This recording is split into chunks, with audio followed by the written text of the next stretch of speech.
कृषि मंत्री ने कहा, मैं किसानों से आग्रह करता हूं कि वो आंदोलन छोड़कर वार्ता का रास्ता अपनाएं। सरकार उनके द्वारा बताई गई आपत्ति पर विचार करने के लिए तैयार है।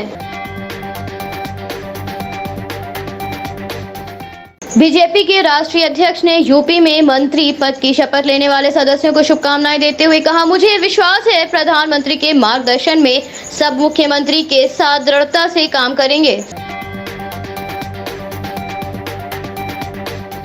कोलकाता में टीएमसी नेता अभिषेक बनर्जी द्वारा ममता बनर्जी को नरेंद्र मोदी से ज्यादा प्रसिद्ध नेता बताने वाले बयान पर बीजेपी नेता शुवेंदु अधिकारी ने पलटवार करते हुए कहा, अभिषेक बनर्जी को 2024 तक का इंतजार करना चाहिए। प्रधानमंत्री के साथ ममता बनर्जी की तुलना करना तो छोड़ दीजिए, भारत में कोई नेता ही नहीं है।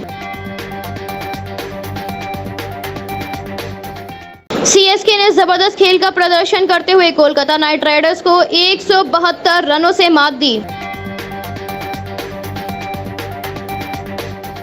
जनपद अमरोहा में कांग्रेस के प्रेसिडेंट इमरान प्रतापगढ़ी के दिल्ली से मुरादाबाद जाते वक्त अलग अलग जगहों पर फूल माला डालकर उनका स्वागत किया गया। इस दौरान उनके न रुकने पर पार्टी के जिला अध्यक्ष और वर्कर नाराज नजर आए।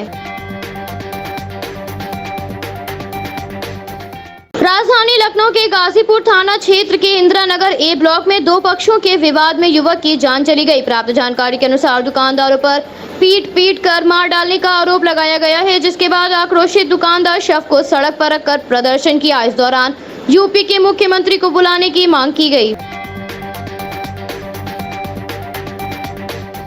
वडोदरा में भारी बारिश के चलते कई जगहों पर जलभराव देखा गया, जिसके चलते लोगों को काफी परेशानियों का सामना करना पड़ रहा है। दिल्ली में पिछले 24 घंटों में कोविड-19 के 29 मामले सामने आए, 37 लोग रिकवर हुए और इस दौरान किसी भी मरीज की मृत्यु नहीं हुई है। जम्मू में केंद्रीय खेल मंत्री अनुराग ठाकुर ने कहा, यहां जनता शांति और विकास चाहती है। दोनों ही चीज धारा 370 और 35A के जाने के बाद आई हैं। राजधानी लखनऊ में राज्यपाल आनंदीबेन पटेल ने संजीव कुमार, दिनेश खट्टिक और धर्मवीर सिंह को मंत्री पद की शपथ दिलाई। कन्नूर में एक फर्नीचर गोदाम में आग लग गई, जिसके बाद दमकल विभाग की गाड़ियों ने मौके पर पहुंचकर आग पर काबू पाया। हालांकि इस दौरान किसी के हताहत होने की कोई सूचना नहीं है।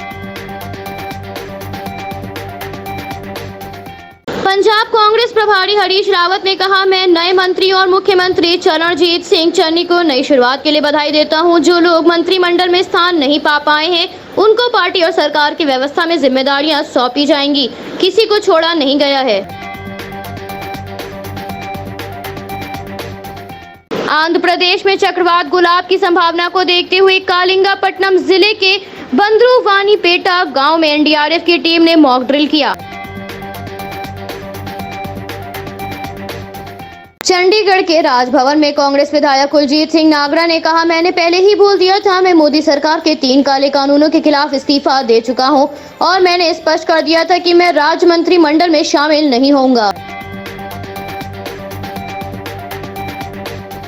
पानीपत में किसान नेता राकेश टिकैत ने कहा, भारत सरकार कृषि कानूनों को जितनी जल्द वापस लेगी उतना सरकार को फायदा होगा, नहीं तो संयुक्त किसान मोर्चा के लोग पूरे देश में जाएंगे, आपके खिलाफ आंदोलन करेंगे। झारखंड के मुख्यमंत्री हेमंत सोरेन ने कहा, सभी राज्य के हमारे दल के लोगों ने गृह मंत्री से मुलाकात की। हमने जातिगत जनगणना होनी चाहिए, इस पर अपनी भावना रखी। गृह मंत्री द्वारा बुलाई गई बैठक में शामिल नहीं होने पर छत्तीसगढ़ के मुख्यमंत्री ने कहा, बैठक में मुख्य सचिव और डीजीपी दोनों शामिल हुए हैं। मैं इसलिए नहीं जा पाया क्योंकि बैठक बुलाए जाने से बहुत पहले ही मैंने कार्यक्रम को अपना समय दे दिया था। इसे राजनीतिक चश्मे से नहीं देखा जाना चाहिए।